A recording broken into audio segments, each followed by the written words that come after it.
But the fourth agreement is to shift your systems. How can one practically do, and what does that mean to shift your systems? What does that mean? And then how can one practically shift their systems? Yeah, so of course I love this because I am an initiating follow through with my Colby, and this is all about your systems and policies and procedures and practices and habits. And a lot of our systems that we have in place, sadly, are designed to catch people, not to help them. And so it's really important to take a look at all those systems. And, these systems are supposed to make your team members, your employees' lives easier, more efficient. It's not supposed to be in place or there to place fear in their minds. And I was just talking to a CEO a few weeks ago, and she was sharing with me there's been some pain on her team, and they had just brought in a COO. And this team of hers had been working together for, 5-10 years almost. And the COO came in, and one of the first new policies or procedures he put into place was, and they're all remote, by the way, and they had to start tracking their hours, down to the, half hour. What are you doing every single day? What time are you in? What time are you working on this? What was your output? And the reaction was not good at all. These people felt like, well, wait a minute, you're coming in here. Are you trying to catch me? Are you trying to micromanage me? Shouldn't you trust me? Shouldn't we be looking at my output? Hey, what great things did you do today? Not, I need to see where you're spending every minute of your time. So it's things like that. It's those systems in place that are not necessary. I just read a process, maybe about last year, I read the new process book from the Traction Library, and it talks about how you don't need a system and a policy or for everything.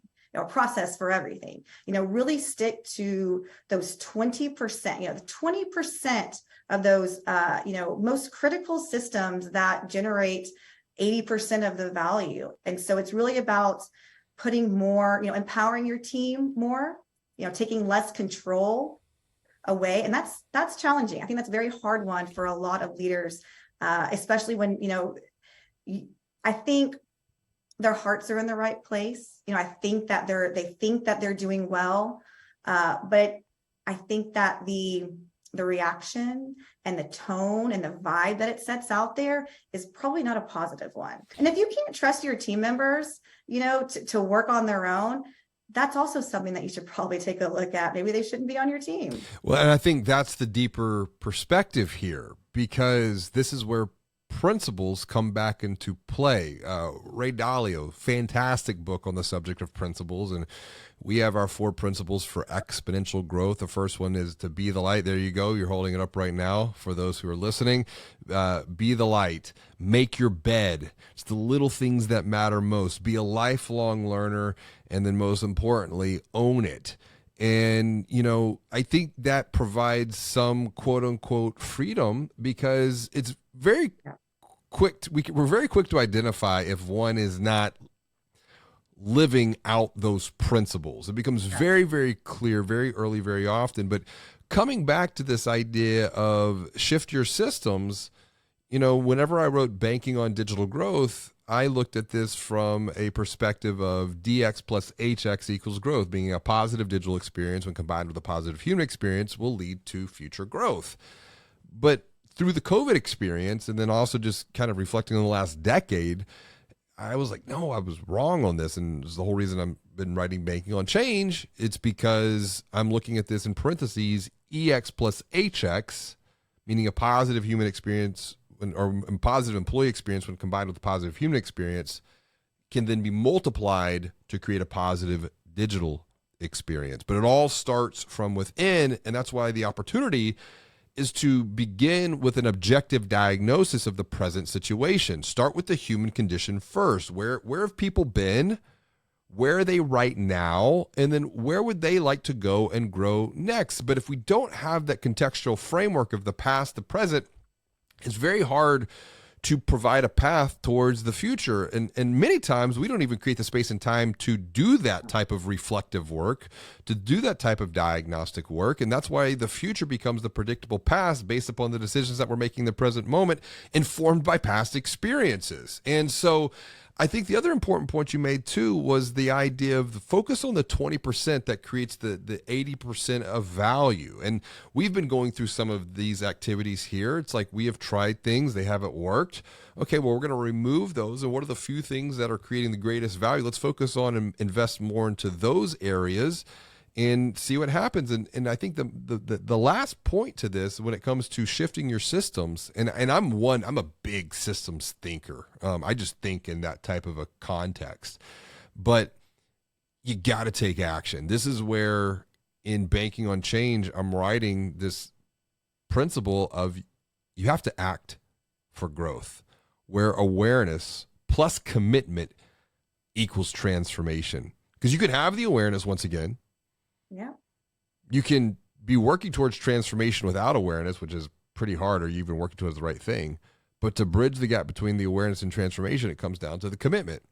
And that's where you have to take immediate action to get some quick wins, to create some momentum. And I think for those that have been in our programs, we're looking for those ways to help to get those quick wins, to build that momentum, because that creates confidence, and confidence, it's contagious. And I think this all connects back of how to do this practically. It's the fifth agreement.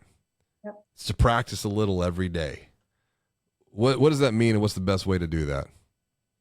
Well, I mean, I think it means exactly what it is, you don't have to adopt everything, all of these new, ideas and principles right away. It's those micro changes. It's those micro habits. It's the 1% rule, the James Clear, where if you just commit to making some sort of shift every single day, something small, one micro habit, and then build upon that, that's where the magic is going to happen. It doesn't have to be this, oh my gosh, I have to transform overnight. It's just a little bit each day, and it's going to get easier and easier because each of those little micro habits will become subconscious. You'll be doing them naturally, and then you'll be focusing on something else to improve.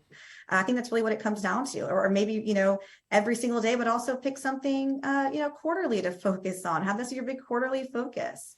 What is the best way, as we start to wrap up, to give people that practical next best step, the one small commitment that they can make today to move forward and make progress along their own journey of growth? What would you recommend based upon what we've been discussing here around the new agreements for the workplace? I would say, as a leader, and take some time once a quarter to meet with your team. And this doesn't have to be every single person on your team. If you have a large team, maybe you break it up and just do a few people here and there. Spend an hour or 30 minutes with someone on your team. Ask them what you can do for them. Ask them how you can make their lives easier. Ask them what they need from you. That really is the essence of this book. It is being there and caring and loving your people.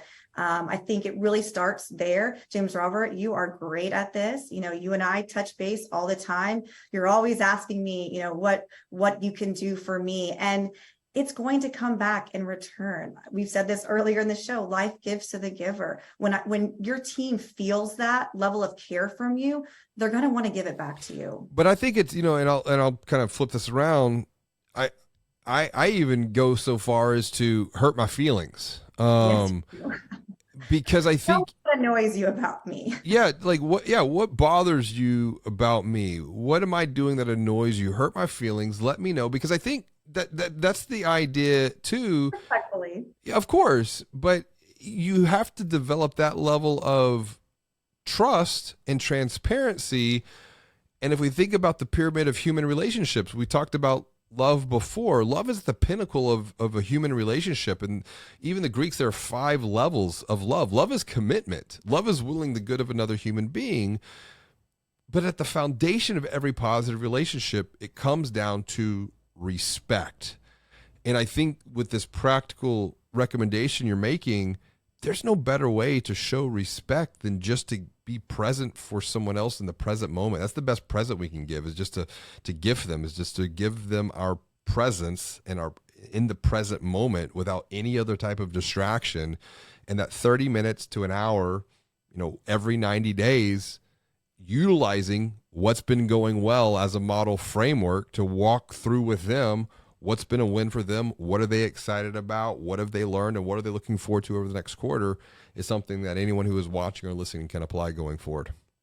Yeah, it's really planting those positive deposits. Absolutely. And those build over time. They build trust over time. Trust is the sum of words and actions.